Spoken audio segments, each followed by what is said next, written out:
नमस्कार दोस्तों, स्वागत है आप सभी का हमारे YouTube channel science with HD पर।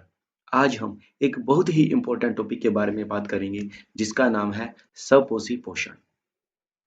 हम अपने आसपास बहुत सारे पदार्थों को देखते हैं जैसे कि कीड़े मकोड़े, पेड़ पौधे, पशु पक्षी, गाड़ियाँ, मकान और इनके अलावा बहुत कुछ।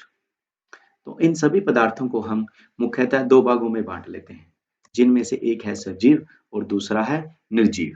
निर्जीव को एक साइड करते हैं और सजीव की बात करते हैं। अब जब ये सजीव हैं तो अपने जीवन में कोई ना कोई कार्य अवश्य करते रहते हैं। कुछ कार्य ये शरीर के अंदर करते हैं और कुछ कार्य शरीर से बाहर करते हैं और इन कार्यों को करने के लिए उनको ऊर्जा की आवश्यकता होती है क्योंकि ऊर्जा ही कार्य के अंदर बदलती है। कुछ ऐसे जीव हैं जो उस ऊर्जा को अपने शरीर के अंदर ही बना लेते हैं, लेकिन बहुत सारे ऐसे जीव हैं जो उस ऊर्जा को अपने शरीर के अंदर नहीं बना पाते। तो आज हम उनके बारे में बात करेंगे जो जीव इस ऊर्जा को अपने ही शरीर के अंदर बना पाते हैं। और कैसे बनाते हैं? देखिए, कुछ अकार्बनिक स्रोतों से वो जीव कार्बन डाइऑक्साइड ग्रहण करते हैं, साथ में पानी ग्रहण करते हैं और जब कार्बन डाइऑक्साइड और पानी आपस में मिल जाते हैं तो ये एक ऊर्जा का निर्माण करते हैं और वो ऊर्जा कार्बोहाइड्रेट के रूप में है। फिर इस ऊर्जा का उपयोग करके वो कार्य करते रहते हैं। यानी जो जीव अपने शरीर के अंदर अपने लिए भोजन बनाने में सक्षम है तो उन जीवों को हम सपोषी जीव कहते हैं। सभी हरे पौधे और कुछ जीवाणुओं में और कुछ जीवाणु इस प्रकार के जीव हैं और जिन जीवों में इस प्रकार का पोषण पाया जाता है यानी वो अपने लिए अपने ही शरीर के अंदर खाना बना सकते हैं, भोजन तैयार कर सकते हैं, तो उस प्रकार के पोषण को सपोषी पोषण कहा जाता है। अब सवाल ये है कि इन हरे पेड़ पौधे और कुछ जीवाणुओं के अंदर ऐसा है क्या जो बाकी जीवों में नहीं है? कुछ तो अलग है, तभी तो ये हरे पेड़ पौधे और जीवाणु अपना भोजन खुद अपने अंदर बना लेते हैं और हमें यानी जानवरों को इन पेड़ पौधों के ऊपर निर्भर रहना पड़ता है। यानी हम अपने शरीर के अंदर भोजन नहीं बना सकते, बाहर से हमें अपनी डाइट अपना भोजन ग्रहण करना पड़ता है। तो ऐसा क्या है? चलो आज हम इन बातों को भी जानने की कोशिश करते हैं। देखिए, आपके सामने ये छोटा सा पौधा है। इन जो पेड़ पौधे होते हैं इनकी पत्तियों में छोटे छोटे छिद्र होते हैं और इन छिद्रों को हम रंध्र या स्टोमेटा कहते हैं। इन रंध्रों का कार्य क्या है?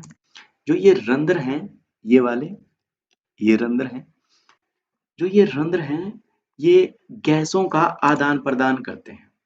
अब यहाँ पे आदान प्रदान का मतलब क्या है? आदान का मतलब है ग्रहण करना और प्रदान का मतलब है त्याग करना। छोटी कक्षाओं में हमने पढ़ा है कि जो पेड़ पौधे हैं वो कार्बन डाइऑक्साइड को ग्रहण करते हैं और बदले में ऑक्सीजन को छोड़ते हैं। यानी गैसों का जो आदान प्रदान है, कार्बन डाइऑक्साइड और ऑक्सीजन, इन गैसों का जो आदान प्रदान है वो इन्हीं रंध्रों के द्वारा होता है। दूसरा महत्वपूर्ण कार्य है वाष्पोत्सर्जन।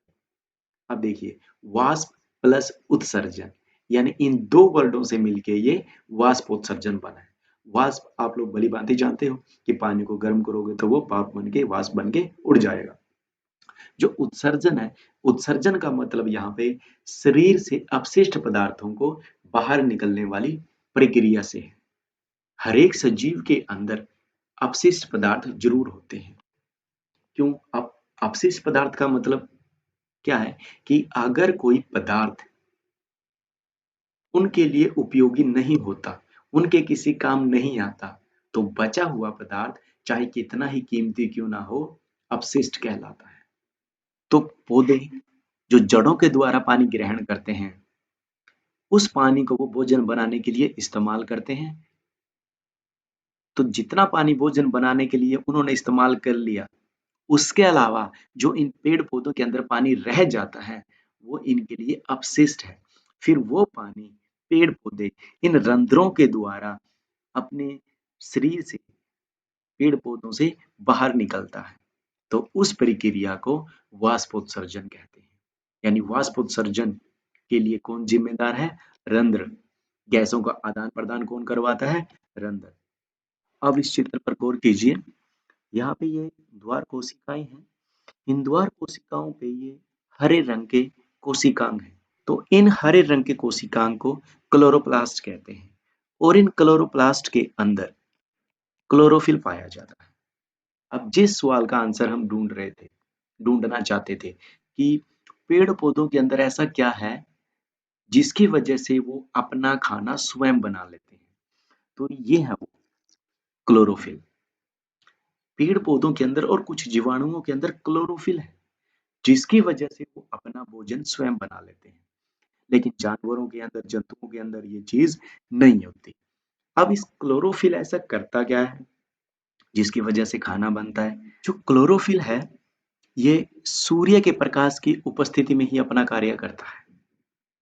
अब पेड़ पौधे जड़ों के द्वारा पानी ग्रहण करते हैं और रंध्रों के द्वारा कार्बन डाइऑक्साइड ग्रहण करते हैं। तो इनको ये क्लोरोफिल सूर्य के प्रकाश की सहायता से ग्लूकोज यानी ऊर्जा के अंदर बदल देता है और साथ में ऑक्सीजन भी उत्पन्न करता है। तो ये एक पूरी प्रक्रिया है कि जो क्लोरोफिल है सूर्य के प्रकाश की सहायता से, सूर्य के प्रकाश की उपस्थिति में कार्बन डाइऑक्साइड और जल को ऊर्जा के अंदर बदलता है। इस प्रक्रिया को प्रकाश संश्लेषण कहते हैं। तो जो प्रकाश संश्लेषण है ये एक प्रक्रिया है, पूरा प्रक्रम है जिसकी सहायता से पेड़ पौधे अपने लिए अपना भोजन स्वयं बना लेते हैं। जो प्रकाश संश्लेषण एक पूरी प्रक्रिया है तो इसके अंदर छोटी छोटी घटनाएं घटती रहती हैं और उन घटनाओं के बारे में अभी हम पढ़ते हैं। तो पहली घटना है कि जो क्लोरोफिल है वो सूर्य से सूर्य के प्रकाश को अवशोषित करता है और दूसरा, फिर जो सूर्य का प्रकाश है यानी प्रकाश ऊर्जा है उसको ये रासायनिक ऊर्जा में बदलते हैं प्रकाश संश्लेषण प्रक्रिया के अंदर। फिर जड़ों के द्वारा जो पानी ग्रहण किया था उस पानी का अपघटन होता है और वो हाइड्रोजन और ऑक्सीजन में बदल जाता है। जो अंतिम प्रक्रिया है, रंध्रों के द्वारा जो कार्बन डाइऑक्साइड ग्रहण की थी पौधे ने उनका अपचयन होता है और अपचयन होकर के वो कार्बोहाइड्रेट्स में बदल जाती है। तो ये चार घटनाएं प्रकाश संश्लेषण के अंदर होती हैं। इन ये छोटी छोटी घटनाओं की वजह से कार्बन डाइऑक्साइड और जल ये सीधा ऊर्जा के अंदर बदल दी जाती है। तो आशा है आप लोगों को ये वीडियो जरूर अच्छी लगी होगी, तो इसलिए कृपया करके हमारे इस चैनल को सब्सक्राइब कीजिए, कमेंट कीजिए, शेयर कीजिए, लाइक कीजिए ताकि आप लोगों के लिए ऐसी वीडियो हम बनाते रहें। धन्यवाद।